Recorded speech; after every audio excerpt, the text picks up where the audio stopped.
Jadi kalau ada yang mengatakan semua agama mengajarkan yang baik, salah. Kamu bisa berbuat baik karena Tuhan Yesus memang mendesain kamu baik. Ini bukti bahwa Yesus itu adalah sang pencipta itu. Ya, mau kamu ateis, mau kamu agama X, agama M, agama Z, agama I, kalian pasti tahu baik. Kenapa? Karena memang Tuhan Yesus menciptakan kalian baik. Tanpa agama kalian bahkan kalian lebih baik malah. Saya kasih tahu. Bahkan tanpa agama X, manusia itu lebih baik saya lihat. Ateis itu lebih baik daripada yang beragama X yang suka mempersekusi itu. Kenapa? Ya karena memang desain manusia itu sebenarnya baik. Dia menjadi jahat karena ajarannya memang jahat. Ya, shalom teman-temanku. Di video kali ini, Saudara Agatha dan Om Burhan menjawab pertanyaan dari beberapa orang yang masuk di roomnya Saudara Agatha.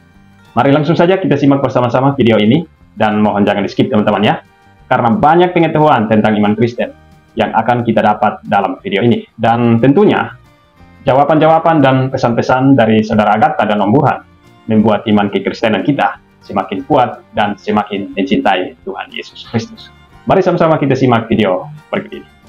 Ya, halo. Ya, Anda Islam atau Kristen, Pak? Kristen. Maksudnya itu gimana? Saya tanya, sebelum agama Kristen itu dibawa ke Indonesia, agama yang ada di tanah air ini kan agama Hindu, agama Buddha, agama Paramalim. Kan begitu. Muslim sama Kristen belum ada. Jadi yang dahulu kakek kita itu ikut nggak masuk surga?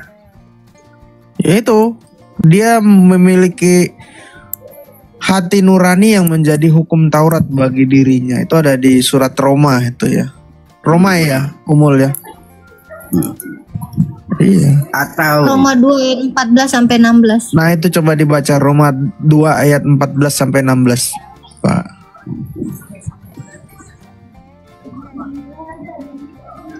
Sebentar, Bapak ini gereja mana, Pak?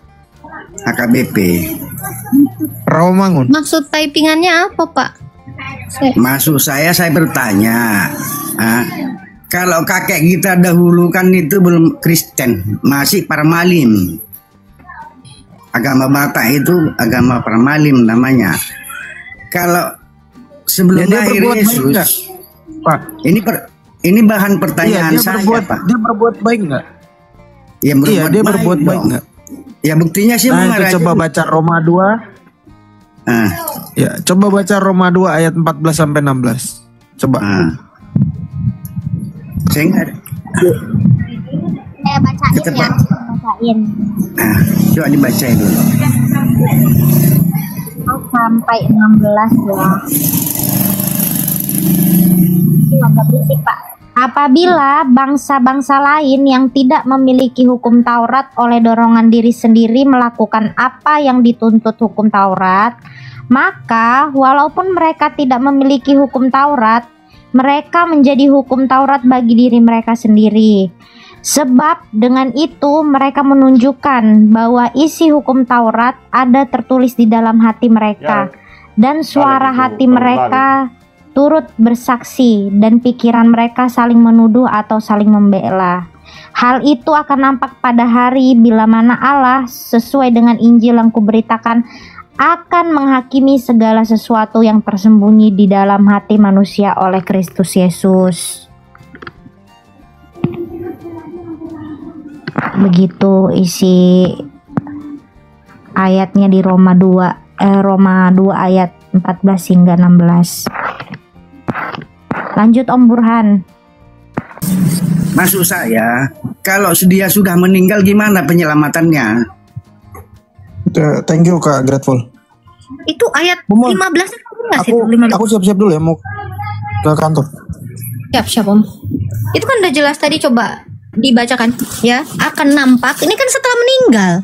Coba ulang lagi Kak, ayat 15-16 nya Kak. Roma 2 ayat 15-16 ya. Sebab aku izin tuh ya. Terima kasih. Siap Kasil, thank you. Sebab dengan itu mereka menunjukkan bahwa isi hukum Taurat ada tertulis di dalam hati mereka, dan suara hati mereka turut bersaksi. hal itu akan nampak pada dengan itu yang kuberitakan akan menghakimi segala sesuatu yang tersembunyi di dalam hati manusia oleh Kristus Yesus. Nah, udah. Pak, Ibu Teti nggak ngerti maksud ayat itu? Coba diterangkan dulu. Mau dijelaskan? Oke. Coba dijelaskan. Thank you ya Kiri. Dikatakan kan di situ ya, pada hari di mana Yesus nih kan ya, hal itu akan tampak pada hari bila mana Allah melalui Kristus Yesus akan menghakimi segala sesuatu. Menghakimi itu kan berarti setelah mati kan, sebab manusia ditetapkan mati satu kali lalu dihakimi. Jadi ini berbicara tentang penghakiman di hari akhir. Bagaimanakah cara Allah menghakimi orang ya melalui Yesus Kristus pada akhir zaman nanti? Caranya adalah dengan cara ini. Hati nurani mereka itu yang akan membela mereka atau menuduh mereka. Kalau selama hidup perbuatan mereka itu berbuat yang baik, itu akan membela mereka, menjadi pertanggungjawaban bagi mereka untuk diselamatkan Tuhan Yesus. Itu jadi standarnya. Lebih banyakkah kebaikannya atau kejahatannya, maka itu akan ditimbang oleh Tuhan Yesus sebagai hakim. Itu. Jadi tolak ukurnya bukan lagi Taurat atau Injil. Kenapa? Karena bangsa ini tidak mengenal Yesus Kristus maupun Taurat. Tetapi hati nurani mereka, karena Allah kan menciptakan manusia itu baik, dan hati nurani mereka itu bertuliskan hukum Taurat itu. Apa hukum Taurat itu? Itu tadi yang 10 itu. Tidak boleh ada ilah lain, berarti hanya menuhankan satu ilah. Tidak boleh menyembah berhala. Lalu jangan membunuh, ingat dan kuduskan hari Sabat, jangan berzina, jangan bersaksi dusta, jangan mengingini milik sesamamu. Itu kan 10 perintah Tuhan itu ada di dalam hati setiap manusia. Jadi makanya Pak, manusia ini Pak, tanpa agama sekalipun atau dengan agama sekalipun Pak, ya misalnya agama X atau RT 6 ya, ketika mereka berzina mereka merasa bersalah. Kenapa? Itu bukti adalah manusia itu benar-benar yang menciptakannya Yesus. Karena Yesus yang mendesain manusia itu supaya hatinya ketika berzina atau berbohong itu merasa bersalah. Itu. Jadi kalau ada yang mengatakan semua agama mengajarkan yang baik, salah. Kamu bisa berbuat baik karena Tuhan Yesus memang mendesain kamu baik. Ini bukti bahwa Yesus itu adalah sang pencipta itu. Ya.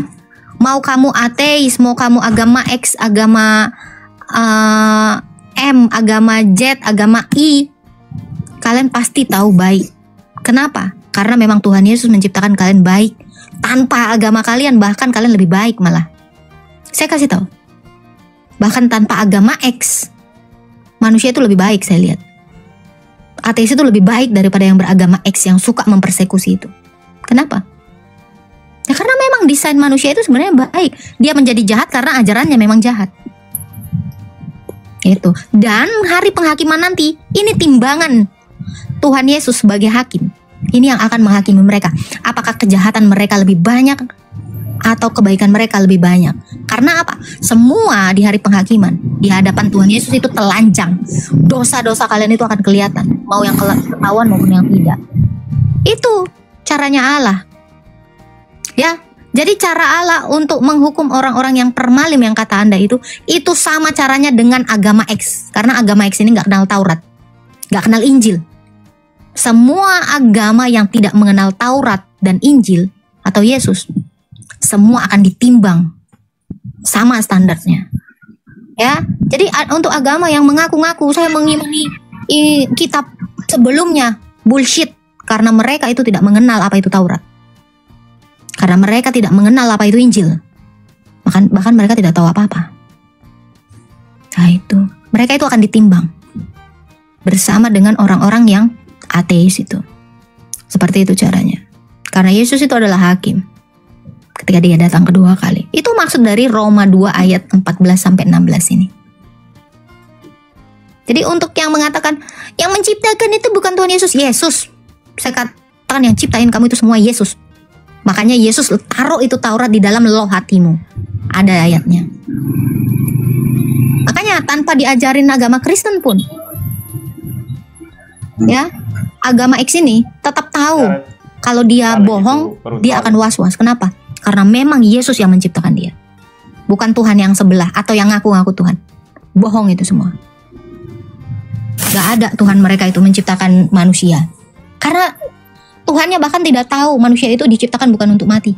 Ini bahkan alasan ya, bikin saya lebih percaya kepada Tuhan Yesus. Memutuskan saya percaya sesungguhnya kepada Yesus ya. Ketika Tuhan mereka tidak bisa menjawab pertanyaan saya, kenapa manusia harus mati? Jawabannya itu menyebalkan sekali. Ya karena manusia diciptakan untuk mati. Apa-apaan itu? Itu jawaban bodoh itu. Tetapi cuma di Alkitab saya bisa menemukan jawaban itu. Cuma di dalam Kristen saya bisa menemukan jawaban itu. Kenapa ya manusia itu takut sekali mati? Ada yang pernah nanya nggak hal-hal yang seperti ini? Kenapa manusia itu takut mati? Karena memang kodratnya bukan untuk mati.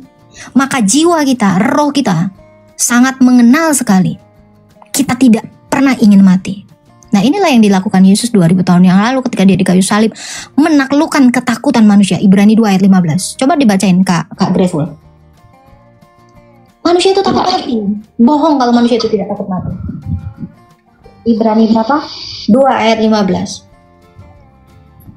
Ibrani 2 ayat 15. Ya. Dan supaya dengan demikian ia membebaskan mereka yang seumur hidupnya berada dalam perhambaan oleh karena takutnya kepada maut.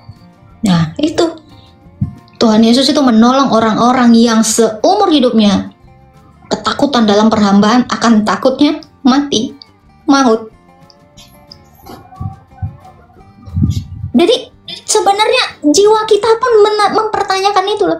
Aku takut mati, aku takut mati. Nggak ada manusia di dunia ini nggak takut mati, kecuali dia didoktrin dengan jahat. Semua takut mati. Makanya semua manusia itu berlomba-lomba apa? Untuk cari makan, bertahan hidup. Manusia kenapa mau bertahan hidup? Karena dia takut sekali akan kematian. Kalau manusia tidak takut mati, dia lapar pun dia nggak usah makan. Nah itu, inilah kenapa di Alkitab dijelaskan bahwa manusia itu bukan diciptakan untuk mati, karena memang Tuhan Yesus tidak mendesain manusia itu untuk mati. Jadi kalau ada Allah yang mengatakan ini manusia diciptakan karena untuk dimatikan, nah itu goblok. Itu Allah yang tidak mengenal manusia berarti, bukan pencipta itu, ngaku-ngaku itu. Silakan Pak Ibu Teti. Jadi nanti kalau kita percaya akan itu Roma tadi yang dibaca Ibu itu nanti jumpa kita sama kita di surga. Ya jumpa lah, coba baca Lukas 16 ayat 19. Lazarus saja jumpa sama orang kaya yang selalu Lazarus itu di depan rumahnya minta-minta makan. Ketemu, yang satu di neraka, yang satu ke surga. Balik itu. Bahkan saling mengenal. Jumpa. Kalau Bapak masuk surga, kalau Bapak masuk neraka ya kejumpa lah Bapak dengan setan-setan itu semua. Tetangga Bapak yang pernah tetangga Bapak yang beragama X itu Bapak jumpa kalau Bapak masuk neraka nanti pas ketemu Bapak. Kau dulu ya. Ini serius. Ini serius Pak, ini serius. Kalau kau punya tetangga tetapi tidak percaya kepada Yesus, misalnya kau masuk neraka, ketemulah kau sama dia. Reunian lah kalian di situ. Maksud saya, sebelum lahir Yesus itu di Indonesia udah ada manusia. 400 tahun sebelum Masehi, kerajaan Kutai Kalimantan sudah ada, belum lahir Yesus. Ini loh Pak. Jadi mereka juga nanti masuk surga. Lidah Anda bilang sebelum Yesus lahir Kutai-Kutai itu udah ada. Yesus sudah ada sebelum dunia ada. Nah, dalam sekarang udah ada. Nih, kau kasih tahu nih, jangan bilang sebelum Yesus lahir. Kau baca itu katanya aku Kristen. Yohanes 17 ayat 24. Yesus itu telah ada sebelum dunia ada. Yohanes 17 ayat 3. Yesus itu sudah ada sebelum kutai-kutaimu itu ada. Yang menciptakan ini ayatnya kan belum ada di situ. Itu bukan ayat, ayatnya belum ada. Gimana sih kau? Emang agak lain kok, masuk Islam lah sana kok, masuk Islam. Pula aku kau. Ngakunya ini, cabut kau. Berpolemik pula kau sini. Sana kau permalim. Nggak jelas kau. Belum ada ayatnya. Emang agak lain kau.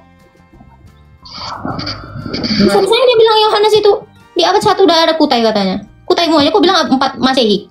Alkitab ini udah ada 1 Masehi. Gimana menurutmu? Kerajaan Kutai aja abad 4, Alkitab abad 1. Agak lain kok Pak. Masuk RT namanya kok agama X aja kok. Betul kok. Aku Kristen. Yang jelas dia gak grateful. Maksudnya tuh gini loh, daripada sibuk memikirkan sesuatu yang di luar artinya di luar kemampuan akal pikiranmu, lebih baik kamu rajin baca Alkitab, ya nggak Kak? Supaya mengerti. Sibuk banget. Iya, tolong Juma bawa bapak itu ke Mualaf Center.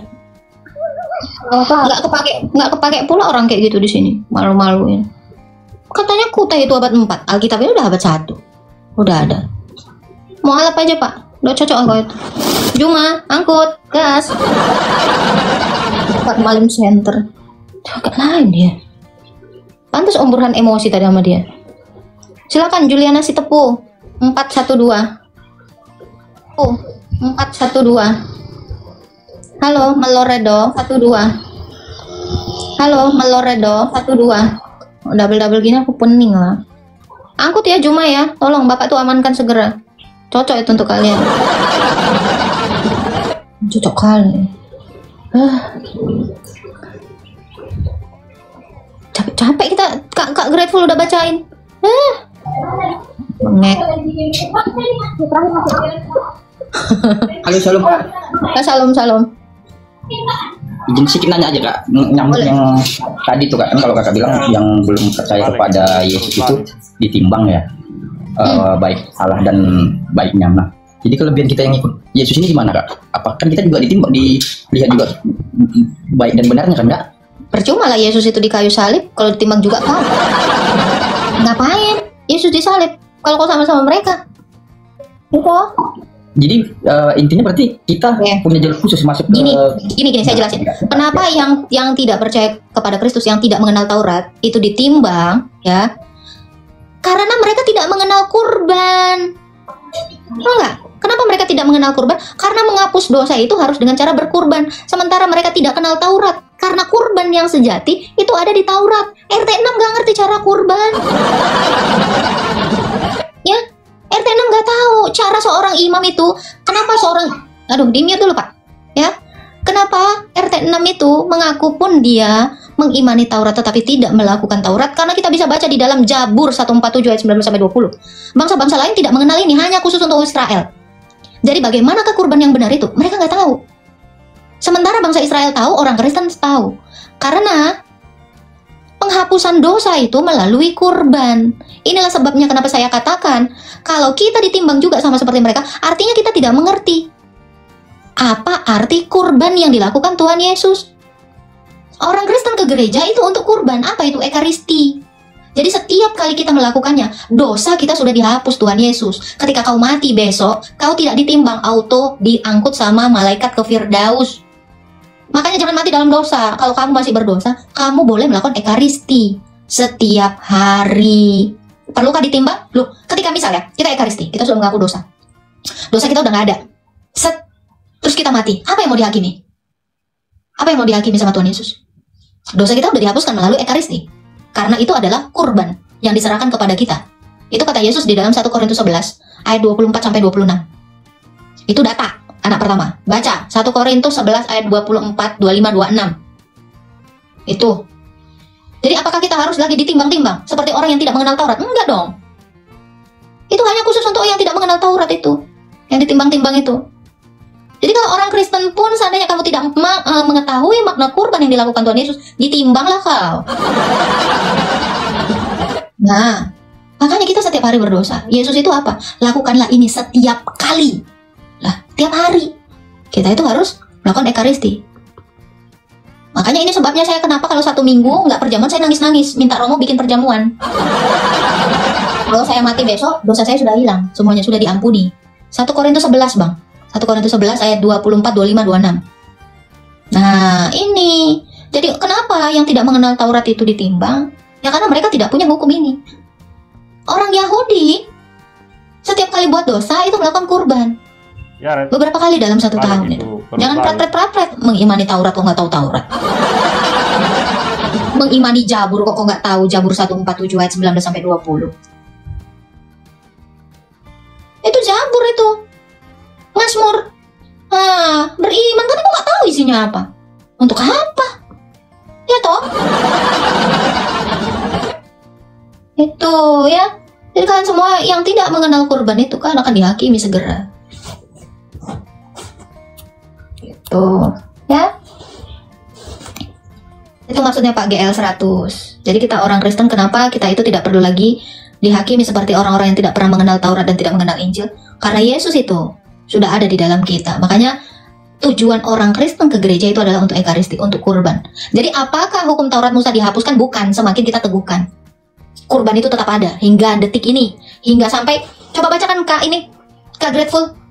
1 Korintus 11 dari ayat 23 lah, biar mantap. 23 sampai berapa tuh? Nanti sampai 26 atau 29. Nih, bentar ya Pak ya, kita bacakan ya. Yang di bawah juga harus tahu ini. Kenapa kita perlu ke gereja itu bukan untuk khotbah, tetapi untuk ini, untuk darah dan tubuh Kristus. 1 Korintus 11 ayat 23, dari 23 ya Kak. Sebab apa yang telah kuteruskan kepadamu telah aku terima dari Tuhan, yaitu bahwa Tuhan Yesus pada malam waktu ia diserahkan mengambil roti dan sesudah itu ia mengucap syukur atasnya. Ia memecah-mecahkannya dan berkata, inilah tubuhku yang diserahkan bagi kamu. Perbuatlah ini menjadi peringatan akan aku. Demikian juga ia mengambil cawan sesudah makan, lalu berkata, cawan ini adalah perjanjian baru yang dimateraikan oleh darahku. Perbuatlah ini setiap kali kamu meminumnya menjadi peringatan akan aku. Sebab setiap kali kamu makan roti ini dan minum cawan ini, kamu memberitakan kematian Tuhan sampai ia datang. Thank you Kak. Sampai dia datang. Bahkan sampai kiamat nanti, kita harus melakukan ini, kurban ini. Jadi kurban di perjanjian lama dengan kurban di perjanjian baru itu masih sama. Justru kurban perjanjian baru ini adalah penggenapan. Nah, itu. Jadi perlukah kita ditimbang-timbang lagi, ini apa gunanya Yesus di kayu salib? Dia udah kasih itu. Ini tubuhku, ini darahku yang diserahkan bagimu. Itu tadi kan Kakak baca kan? Inilah tubuhku yang diserahkan bagimu. Inilah tubuhku yang diserahkan bagi kamu. Lakukan ini sebagai peringatan akan aku. Inilah cawan perjanjianku. Ini perjanjian baru. Betul tadi Kakak baca sebagai perjanjian baru? Ayat 25. Demikianlah ia mengambil cawan sesudah makan lalu berkata, cawan ini perjanjian baru. Inilah perjanjian baru. Ya, inilah perjanjian baru yang dimaksud di dalam Yeremia 31 ayat 31 sampai 32. Coba dibacain Kak. Yeremia 31 ya. Ayat 31 sampai 32. Yeremia 31 ayat 31 sampai 32. Sesungguhnya akan datang waktunya, demikianlah firman Tuhan. Aku akan mengadakan perjanjian baru dengan kaum Israel dan kaum Yehuda. Bukan seperti perjanjian yang telah kuadakan dengan nenek moyang mereka pada waktu aku memegang tangan mereka untuk membawa mereka keluar dari tanah Mesir. Perjanjianku itu telah mereka ingkari, meskipun aku menjadi Tuhan yang berkuasa atas mereka. Demikianlah firman Tuhan. Thank you Kak. Itu. Jadi kalau yang perjanjian lama itu udah mereka ingkari, karena dengan Taurat harusnya mereka jadi lebih baik, tetapi dengan Taurat malah mengingatkan mereka kepada dosa mereka. Kenapa? Karena begitu mereka bertobat, mereka besok buat lagi. Makanya dikatakan, di dalam Taurat tidak ada kesempurnaan. Makanya Yesus datang untuk menyempurnakannya atau menggenapinya. Seperti itu Bang GL.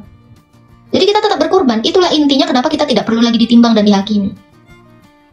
Ya, saudara, di dalam Matius 25 ayat 33 dikatakan, dan ia akan menempatkan domba-domba di sebelah kanannya, dan kambing-kambing di sebelah kirinya. Artinya, saudara, orang benar akan ditempatkan di sisi kanannya, dan orang jahat akan ditempatkan di sisi kirinya.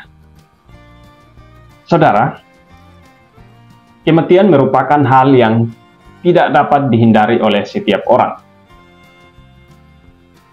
Sebagai orang beriman, kita percaya bahwa kematian bukanlah ending segala sesuatu. Akan tetapi, setiap orang akan menghadapi penghakiman terakhir, di mana dia harus bertanggung jawab di hadapan Tuhan atas segala sesuatu yang telah dilakukannya selama hidup di dunia. Dari bacaan kita di atas tadi, Tuhan Yesus sekali lagi menegaskan bahwa hari penghakiman terakhir itu sungguh ada. Dalam penghakiman ini, Tuhan Yesus sebagai hakim yang adil. Dia akan memisahkan orang yang benar dari orang yang jahat.